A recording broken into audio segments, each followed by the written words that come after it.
আসসালামু আলাইকুম, কেমন আছেন সবাই? আজকে আমি কিভাবে কাঁঠালের বিচি পরিষ্কার ও সংরক্ষণ করি সে পদ্ধতিটা আপনাদের সঙ্গে শেয়ার করব। প্রথমে কিছু কাঁঠালের বিচি নিয়েছি। কাঁঠালের বিচিগুলোর মুখ কেটে কেটে পানিতে রেখে দেব। এরকম করে বেশ কিছুটা কাঁঠালের বিচি আমি কেটে নিয়ে পানিতে ভিজিয়ে রাখবো 1 ঘন্টা 1.5 ঘন্টা এমন একটু সময় নিয়ে পানিতে ভিজিয়ে রাখতে হবে। শুধু উপরের খোসাগুলো ছাড়িয়ে নিয়ে এমন করে ঘন্টাখানেক রেখে দেব।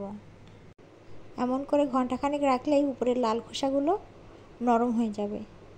এরপরে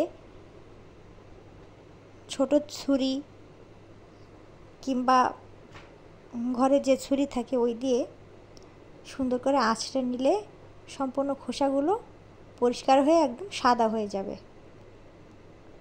দেখুন, এমন করে আস্তে আস্তে করে ছাড়িয়ে নিলে সাদা হয়ে যাবে। এটা করতে বেশি সময় লাগে না, 1 মিনিট বলতে না, কয়েক সেকেন্ড সময় লাগবে, বেশি সময় লাগবে না।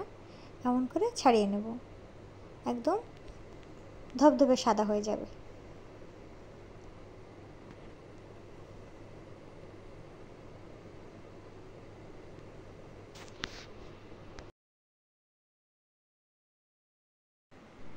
এখন আমি এই বীজগুলোকে একটু গরম পানিতে দিয়ে একটু লবণ হলুদ দিয়ে